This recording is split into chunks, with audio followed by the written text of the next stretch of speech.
Hey everybody, Quantum here, and in this video we're going to be continuing our review of the ink colors for Shimmering Skies, talking about what could be and will be meta relevant, where prices are right now as we are about 2 or 3 days into the official release in hobby stores.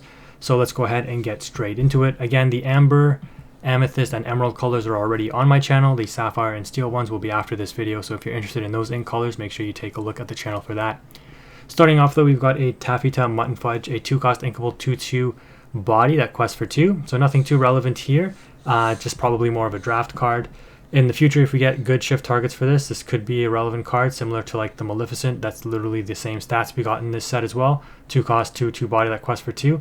But the difference is in Amethyst, there's a lot of Maleficents, and we will get future shift targets for Maleficent, whereas I don't know how relevant this character will be in the Disney universe. Next up, we've got Wreck-It Ralph, Demolition Dude, 3-cost inkable 1/4 body, quest for 1, and has the ability Refreshing Break. Whenever you ready this character, gain 1 lore for each damage on him. Not too relevant because, you know, if you damage him during your turn and exert him, your opponent likely finishes it off so that you don't ready it up and gain the lore. And if it's exerted, your opponent just doesn't do anything with it until they're able to take it out in one shot. So just not a great card in my opinion. Next up, we've got Maximus Team Champion, a super rare. 3/5 body that is 6 and inkable. But this 3/5 stat line, you know, Snow White has it. It gets Medusa, it gets Zeus, it gets Ice Block Sea Suit. Not the greatest, but at least you get the ability right away. Because if you play this card at the end of your turn, you'll get the ability. Because as you can see here, that's the first line of the effect. If you have any characters in play with 5 or more strength, you gain 2 lore. If you have any characters with 10 or more strength, you gain 5 lore instead. And it does quest for 2. So, you know, this card will require some setup prior, which is unfortunate because, you know, it's nice to like just drop this and get a surprise 2 or 5 lore out of nowhere. Literally could just win you the game on the spot. However, because it's kind of situational, you have to set it up similar to like a Flynn Rider, but it's a much bigger investment on 6. It's just something that I think might be too hard to pull off, but we'll see. You know, this card might be played because just gaining 2 lore out of nowhere is really cool, and then, you know, you still have a body that quests for 2 on board that could be hard to out. So definitely could be relevant, but for me right now, I just think there might be better things that I'd worry about on 6, like dealing with what my opponent is doing, rather than trying to just get a little bit of lore that may or may not end up making a huge difference in the end. The nice thing about this is, like, unlike Flynn, you don't have to compete with your opponent on having the bigger strength character. You just have to have a character with that much strength on board. So yeah, potentially a good card that can just come down and just be a threat and gain you lore right away, and then potentially threaten questing for 2, which demands an answer. But in scenarios where you need to be reactive, I think this card obviously doesn't do anything for you. So if you're already in a winning position, I think this card like helps you win faster. But if you're in a losing position, this card just doesn't do anything for you really, and that's why I think it may not be the best. But again, the verdict is out. It might be showing up in every meta deck similar to Flynn Rider. Next up, we've got Turbo Royal Hack. So this is a 2-cost uninkable 2/3 body that quests for 1. It has Rush, and it also counts as being named King Candy for a shift target. So interesting card. You know, we have a decent card pool of 2-cost Rush characters like Queen of Hearts, Stitch, that's a 3/1 body, and now we have this as well. Again, not something that I think is too relevant, but interesting and good always to have that kind of diverse card pool for the same ability, just different stat lines. Next up, Donald Duck here. Wow, really fell off in price, but rightfully so. 5-cost inkable legendary, but a 3/6 body, so pretty underwhelming. It does shift for 4, but I mean, why wouldn't I just pay the extra ink? Like, it's not that much of a value for me to shift it, you know, lose a character named Donald to just save 1 ink. But the reason why you would shift it is because you want the ability. When you play this character, if you use shift to play him, each opponent loses 2 lore. I just think that that's really underwhelming to lose a Donald Duck and still pay 4 ink rather than just wait and pay the 5 ink. And then the stat line isn't great for that anyways, right? I think this card should have been like on quest, like, or, you know, when he comes into play, if you use shift to play him, lose 2 lore, and then on quest also continue to lose 2 lore, like your opponent loses 2 lore. I think that would have been way more relevant. It would have made this card way better and not too broken, I don't think. And then this second ability, I guess, is okay. While an opponent has 10 or more lore, this character gets +6 strength. That would have been pretty cool, because then you like maybe decide, do I want to quest with him and make my opponent continue to lose lore, or do I want to use the 10 strength it's 9 strength, because 6 + 3 is 9. 9 strength on him to take out a threats.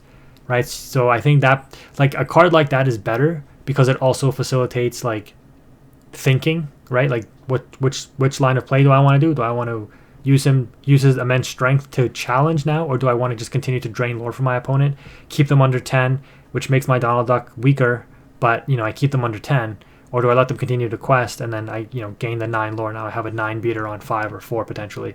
So I think they could have done a little bit more with this card to make it relevant. Otherwise, I think this card is just like not relevant at all. Yeah, it's just, I mean, I shouldn't say not relevant at all, because a 9/6 for 5 is really good when your opponent is on 10 or more lore. But again, it only quests for 1 too, so it's like, how much of a threat is this card really going to be? I don't know. I think this card goes to like $2, to be honest. The foil ones might go to like 5 long term. I just don't see this being too relevant. Unless, somebody top 8s with this or top 16s with this, and, it's a pretty cool Donald Duck deck, and then foils end up going up to $10, but I really don't see that. I really don't see this being worth that much in the long term. But again, could be absolutely wrong. Next up, we've got a 4-cost inkable Francis Flutterbutter. That's a 4/4 body for 4, quest for 1, so just a total vanilla character, not relevant at all. Next up, we've got Scar, Betrayer, 5-cost inkable 6/3 body. Long live the king, an iconic line. Anyways, when you play this character, you may banish chosen character named Mufasa and it quests for 2. So again, a situational card, not going to be relevant really at all. I mean, even in draft, I don't think you'd even really care about it, but I mean, it's a 2-questing body that has 6 strength, so maybe it's actually somewhat relevant. Next up, we've got Snowana Rainbow, 2/4 body. That's a 3-cost uninkable with Rush, quest for 1. Really underwhelming. I guess they can't really make it a 4/3. That's 3 because Mulan is a 4-cost uninkable 4/3 that quests for 1 with Rush. So this would just straight up power creep Mulan. A 3-cost uninkable 3/4 body with Rush, I guess would also technically power creep Mulan because you're just switching strength and willpower, and Mulan costs 4. So I guess they had to design this card this way to avoid direct power creep, but it's just not good because of that, so not relevant at all in my opinion. Next up, Daisy Duck Spotless Food Fighter. So my friend pointed out that this probably is a misprint card because Daisy Duck should probably say ally here. But it's a 2-cost inkable 2/2 body that quests for 1, has evasive. So again, nothing too relevant other than the fact that it might be an error in the printing. Next up, we've got Mickey Mouse here, Enthusiastic Dancer, 4-cost inkable 2/4 body that has perfect partners. While you have a character named Minnie Mouse in play, this character gets +2 strength and it quests for 2. So you basically just have a condition in order to make this a 4/4 that quests for 2. So similar to whatever other card that Francis card or Rancis, whatever his name was, not relevant really at all in my opinion. Next up, we've got Ratigan, a 3-cost inkable 1/5 body. Raging Rat. While this character has damage, he gets +2 strength and he quests for 1. So if we just take a quick skip ahead here and take a look at the Ratigan shift target, you'll want to have damage on that one so that you can shift this one on the next turn, because this one says while he shifts, shift for 4 on a 7-cost character, you get a 3-cost spread there, which is really nice, and you get a 5/5 body out of it that quests for 3, which is insane. He has evasive, so a 5/5 with evasive quest for 3. It's like almost like Mickey Mouse there, right, from the first chapter. And then damaged characters get +2 strength, including him, so he becomes a 7/5 body if you shift him onto the 3-cost Ratigan that already has damage on it in order to proc his ability to make him a 3/5. So potentially interesting lines of play with the Ratigans, but it's also nice. I mean, it's unfortunate that they made the other Ratigan that we got earlier uninkable, the 5-cost one that can exert a character with 3 or less strength. I think that card is really good because it also readies up one of your characters. I tested it a long time ago when I was using it with like Aladdin, and I actually procced the Aladdin. I had an Aladdin on board, and then my opponent played something, and then I think I used the Ratigan to tap it down. I quested with the Aladdin, I used the Ratigan to tap down the character, readied up my Aladdin, and then used the Aladdin to take out the character and gained another 2 lore and drained 2 lore. So it was like a 6 lore swing because I had the Aladdin on board and I played the other Ratigan. So he has some cool cards that can facilitate some really interesting lines of play. I'm a real big fan of the design and the effects of these cards. Like not like have damage and get 2 strength, but like I like the effect of the 5-cost Ratigan. I like the effect of this bigger Ratigan. I just wish they weren't all uninkable because it really makes them hard to justify playing, right? Because they're just better Ruby uninkable cards that you want to play. So yeah, it's unfortunate. I guess, as a theme deck, it might be a thing at some point in the future. Anyways, next up we've got Taffyta Mutton Fudge, crowd favorite, so another one of these cards. 1/2 for 1 inkable. Whenever you play this character, if you have a location in play, each opponent loses 1 lore. So again, not too relevant. Yeah, I just can't see a situation where that's going to come up a lot. So not a 1 cost character you're going to want to play. Next up, we've got, I don't even know how to say that, Denahi, Avenging Brother. 5 cost, uninkable, 7/5 body that quests for 2 and is a rare. Not relevant at all. Even if it was inkable, it probably would not really see all that much play. It's probably meant for a draft card. So yeah, as reflected in the price, it's dirt cheap. Next up, you've got Pete, Steamboat Rival, a 7 cost inkable 6/6 body that quests for 2. And then it has a really nice ability. It's just hard to get off. When you play this character, if you have another character named Pete in play, you may banish chosen opposing character. So this is basically a cheaper Maleficent with similar stats. 1 more willpower, so it survives as Zeus. 1 less strength, so it can't take out a castle. But it still quests for 2, and it costs 2 less, and it is inkable. If a Pete, deck ever becomes viable, this card will be probably the best card in that deck. But right now, there's just not enough good Petes, I think, in order to justify playing a card like that. All right, next up, you've got the Taffyta Mutton Fudge Sour Speedster. So this is the shift target for the other 2. It's a 4 cost inkable 3/3 body that can shift for 2. So if you play the 1 cost one, you can shift this for the next turn. But once per turn, when this character moves to a location, you gain 2 lore. So you can kind of set up a deck, let's say, with like the Tuk Tuks with locations, Jim Hawkins, and just move this thing around, get a bunch of lore. It does only quest for 1, and you probably don't want to exert it. You just want to move it around a bunch. But yeah, there is potential decks that could use this to great effect, I guess. But it's not going to be anything like Madam Mim levels of meta relevance, in my opinion, just because locations and like setting this up just requires too much, whereas the Mim and Merlin cards are literally just like instant value when you play them. You don't necessarily always need a specific combo piece, right? They're very generic, very easy lines to facilitate, whereas this requires specific setup. So that's the difference there. Next up, we've got Robin Hood. Beautiful artwork. It's just I wish they would have put the arrowheads on them instead of whatever this is, so that's unfortunate. But other than that, awesome artwork. Vanessa Morales, you killed it on this one. Probably the nicest looking enchanted along with the Mufasa in this set, in my opinion. Actually, all the enchanteds look pretty nice, but like I think the Robin Hood and the Mufasa are probably the best ones. The Scar looks really nice too, to be fair. The one in Emerald. And I think one of the Amber ones look nice. Revive or something. I don't know. Anyways, the ability of this one, or the stats of this one, 4 cost uninkable, 1/4 body. Robin Hood Sharpshooter, quest for 2. Whenever this character quests, look at the top 4 cards of your deck. You may reveal an action card with 6 cost or less and play it for free. Put the rest in your discard. So immediately what comes to mind here, like Dragonfire, the new Revive card in Amber, which I think if you were playing this card, it really only fits in Amber because putting the rest of the cards into your discard is very relevant. This is one of the first like self-milling cards we have. It reminds me of like Card Trooper from Yu-Gi-Oh! I'm an old school player like that.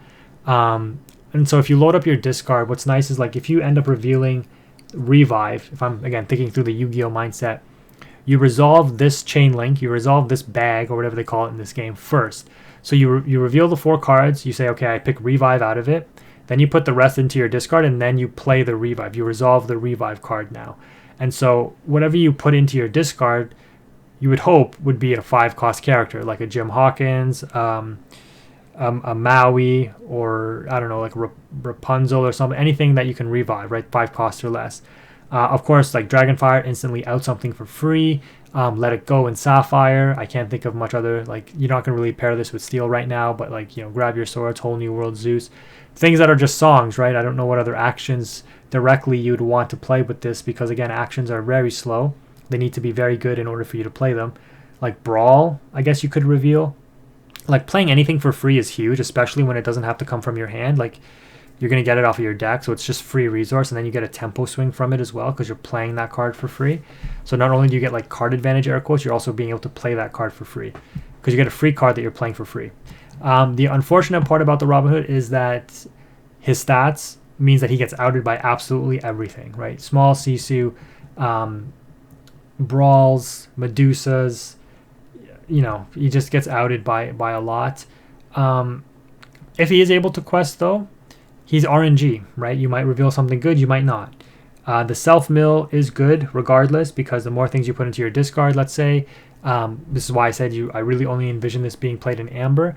Amber has recursion. Snow White, not that that's really too meta, but you got Snow White, you've got Perdita, you've got the new Revive card, that kind of thing. And so the goal is that you are able to revive or bring back stuff from your discard, which again is what Amber is kind of known for with this. Yeah, you can see here, like, a lot of people pair it with Amber probably the most. A lot of people pairing it with Steel, but yeah, Red Steel has never really been a thing. Next up, we've got this Gaston. This is the Ruby version of the 9-cost uninkable, reduce this character by a certain cost by meeting certain condition. Pure Paragon. A massive 10-6, huge stats, and then a man among men. For each damage character you have in play, you pay 2 less to play this character, and it has Rush and a quest for 2. So this one is actually, like, you would look at this and you would think, yeah, this is just bad, right?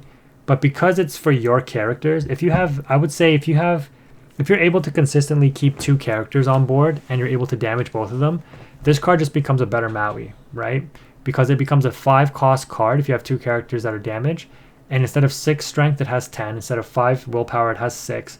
It does not have reckless, and it quests for 2, and it still has rush.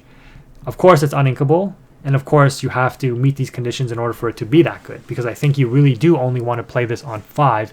You do not want to pay 7 to play this card. I mean, you could, but ideally, you'd want to pay 5. And this card, similar to Maui, similar to other rush characters, you will 2-for-1 with this card, which is why it's good, which is why rush cards are very good, which is why Ruby is very good. I think, no, don't quote me on this. This one is not in the starter deck, I don't think. But if you can get a playset for like $2, 50 cents each, I don't think it's that bad. You would never play 4 of this, I don't think. I mean, maybe if you're just like on a constant damage deck, but the foil ones I wouldn't pay more than like $2 to $3 for. I think this card could be meta relevant, maybe as like a 1 or 2 of.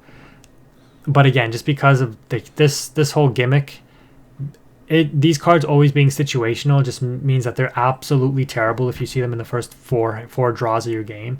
On your mulligan, you see this card, you're just like, great, it's going to be dead for a while. I mean, yeah, you can have 3 damaged characters on board, technically.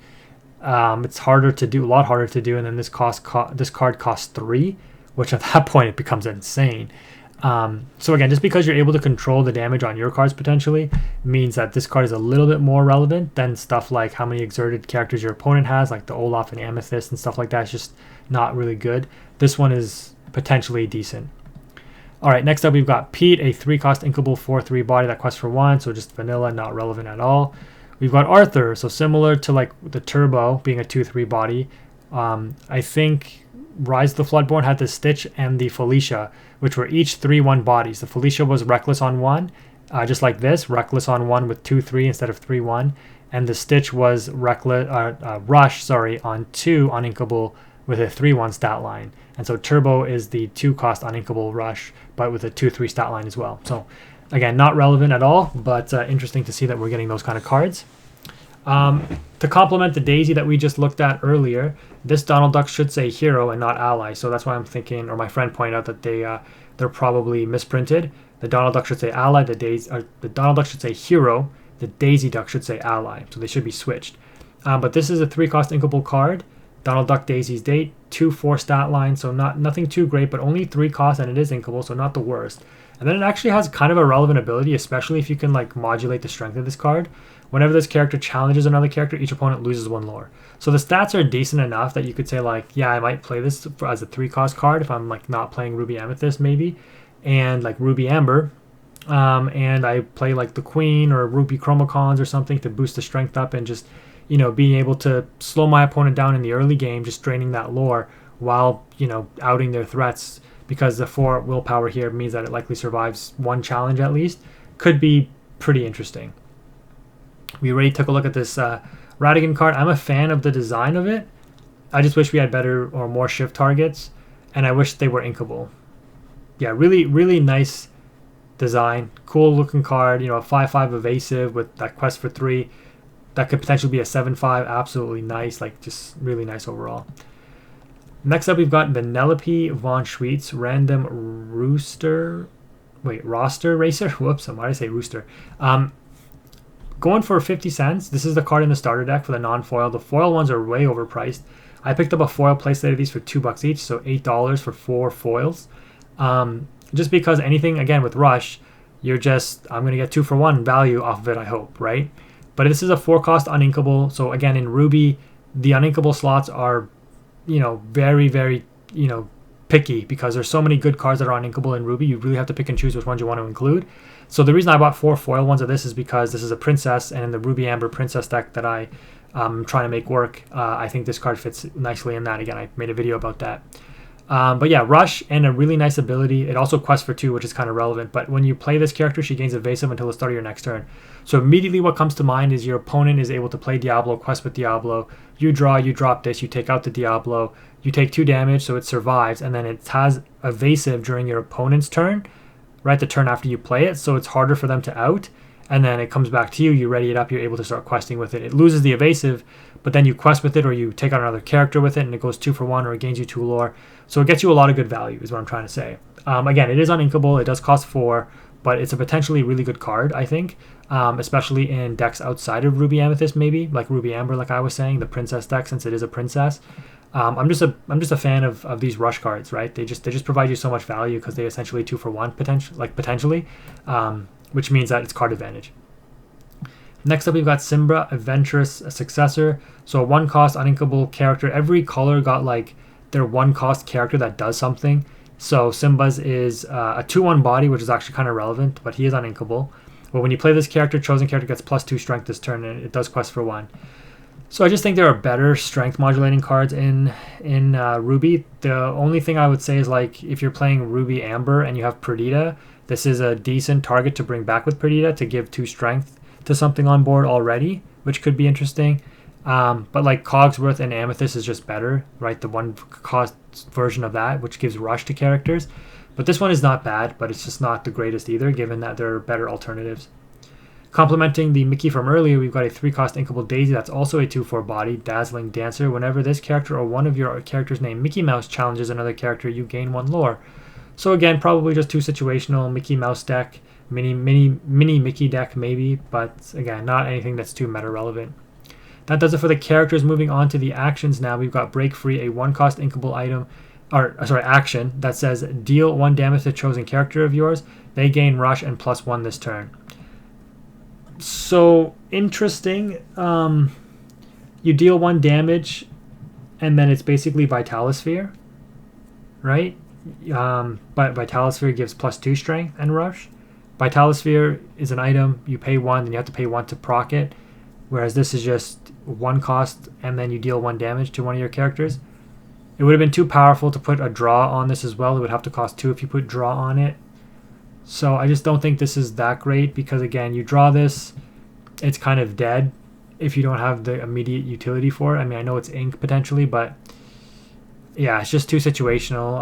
I think Vitalosphere just does more, because again, it's an item, so it complements Tamatoa, whereas this as an action just doesn't do much, given that you need setup for it. Next up, you got Evil Comes Prepared. 2-cost inkable item. Ready chosen characters of yours. They can't quest for the rest of the turn. If it's a villain, you gain a lore as well. Alright, interesting. Just a way to gain lore potentially. Not something I think becomes relevant at all. If it had the draw card instead of gaining a lore, I think it might have more play, but then I don't think, it fits the theme of the card. So, interesting, but yeah, not something I think is going to be too meta relevant. 7-cost inkable action song, Don't Let the Frostbite Bite. It's a rare. Ready all your characters, they can't quest for the rest of the turn. So definitely an interesting card. Again, I just immediately think of like Ruby Amber, using this with like the Aerial Singer 7. Because you can sing this, ready her up, and then use her to sing again. But the issue is, what are you readying, and how relevant is that going to actually be? You draw this card when you're like in a top deck mode, or when you really need to see characters or an answer. Like, it just doesn't do anything for you, especially if your board is underwhelming. So when it's bad, it's really bad, and when it's good, it's mediocre probably. So not something I would think would see is too meta relevant. Glimmer versus Glimmer, 4-cost uninkable action. So again, very slow, but banish chosen character of yours to banish chosen character. just not great. I'd rather play Most Diabolical Mind, which is a 3-cost uninkable, I believe, but it's also a song to banish a villain, to banish chosen character. And that card still isn't that great because, again, it's negative card advantage and potentially negative tempo if you have to hard cast it. We've got a super rare action here, a 3-cost inkable Who's With Me. Your characters get +2 strength this turn across the board. And then whenever one of your characters with Reckless challenges another character this turn, gain 2 lore. So again, similar to all these other actions and songs or whatever, it's like if it's drawn in a wrong situation, it just doesn't do anything, right? So when it's bad, it's really bad, and when it's good, it's mediocre, right? I mean, for 3, sure, but I need to have a developed board in order to play this, which means I'm probably playing this after turn 6, 7. I'd rather just be prepared. Why give character strength when I can just be prepared, right? Like, do I really need to give strength to out castles or opposing locations? Probably not. It's just not really relevant in the grand scheme of things. Next up, you got Potion of Might, a 1-cost inkable item. You have to pay 1, banish it, so just very similar to Vitalosphere. Chosen character gets +3 strength this turn. So, and if it's a villain, they get +4 instead. Again, Vitalosphere is just better because I'd rather have Rush. The +2 strength on Vitalosphere is relevant enough. Usually, I don't think you get much value trading out Rush for 1 strength or 2 strength if it's a villain. But again, might be worth just keeping an eye on or picking up a foil playset since they're already under 50 cents. $2 for a foil playset and it might be relevant, you know, why not? Next up, you've got the Sword Release, a 3-cost uninkable item. At the start of your turn, if you have a character in play with more strength than each opposing character in play, each opponent loses 1 lore, and then if they lost a lore, you would gain that lore that was lost. If they have no lore, you will not drain a lore, and then therefore you will not gain a lore. This card is in the starter deck, and again, around a strength-based Ruby deck, you know, it could be good because again, it's just constantly checking your opponent, preventing them from running away with the game, while also progressing your lore state as well. So they absolutely have to have an answer to this item if they're like an aggro deck or something. This could really just like shut down the aggro completely because they're usually very weak characters. You just have a couple of strong characters on board. You're constantly draining lore. You're outing their aggro threats, and they just can't get ahead long enough to win the game. You know, that's where that new Coda Bear or whatever comes into play potentially. But yeah, just hard to see this card being justified. Like maybe in the Ruby Sapphire deck, you're able to like play this because it's a 3-cost item that is able to be played for free off of the Queen. But then again, it's another uninkable in a Ruby Sapphire deck that is already high on inkables. Where do you find the space for a card like this? Is it good enough? Because Ruby Sapphire plays a lot of items. They don't really play a lot of characters. How often are they developing big characters where they can consistently proc this ability? So yeah, a lot of considerations. Overall, probably not too relevant, but is definitely interesting. I mean, if you pick up a playset for $1, I would, just to have it. But the foil ones being this expensive, definitely not. I don't think you play this in massive amounts. Again, it could be wrong. You could definitely build a deck around this and it'd be very strong, but I just think it's a hard sell. What's also interesting is if you have multiples of these in play, you're draining multiple lore from your opponent, right? Which is potentially where it could come in handy. Next up, we've got Ruby Chromicon. This is one of the items I was actually high up on, and it's definitely dropped a lot in price. But to be fair, this card is good into like mid-range and grind game decks, but it's very hard to play in like against discard decks or I guess even aggro decks, because aggro doesn't care. You're likely going to have the characters with enough strength anyways, where this won't really matter to run over their stuff. And then the basically Sapphire decks and the discard Emerald decks, like they just have a bunch of stuff with ward that sits in the ready state and they don't ever exert them. So this card will never actually get a lot of value off of taking out the stuff like Prince Johns and Muses or whatever they play that has ward and just sits there.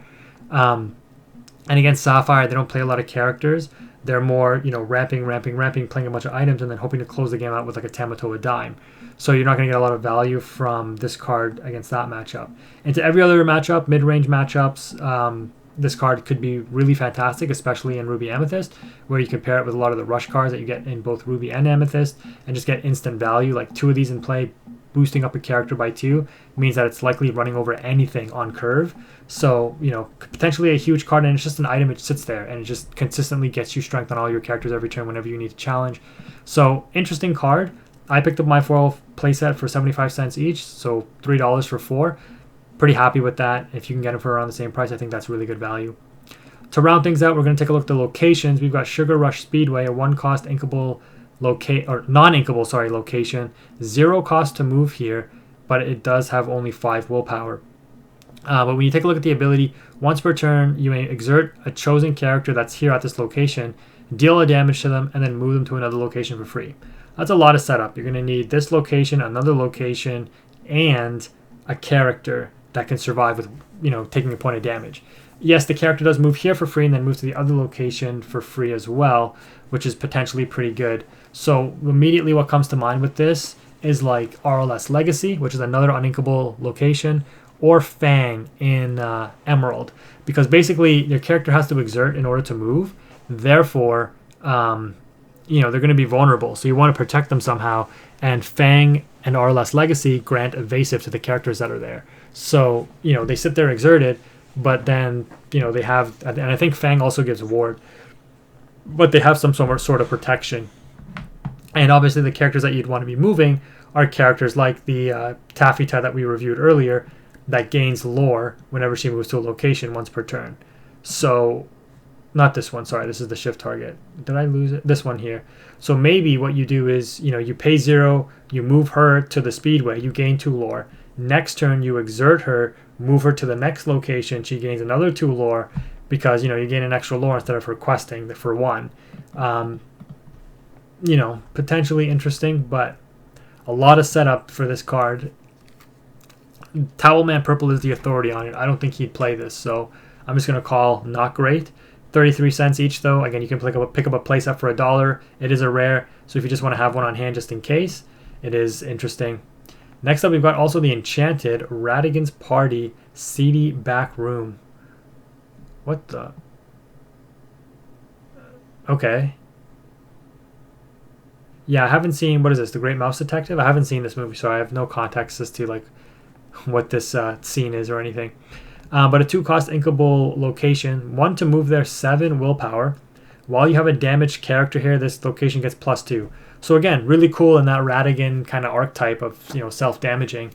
But aside from that, it's just a theme thing. It's not going to be anything too meta relevant, I doubt. And that's going to do it for Ruby. So let me know what you think. Not a lot of prices to review because I think everything in Ruby here is really cheap. Even the good legendary, or the better of the 2 legendaries in the Robin Hood, only $7, 13 for the foil, and the Donald Duck is also like $3 or something. So the best card out of Ruby, this Maximus has potential for sure. I mean, technically the Donald has potential as well. I just don't think it's anything super great. The best card out of Ruby, I'm probably going to catch flack for this, but I'd probably say the Vanellope or the Gaston. And the Gaston being the best card is really bad because, a 9-cost uninkable.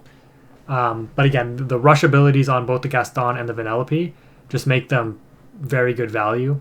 So anyways, guys, that's going to wrap it up for Ruby. If you made it this far in the video, let me know in the comment section below and drop a like on the video if you did enjoy it. Thank you again for watching. Quantum is out.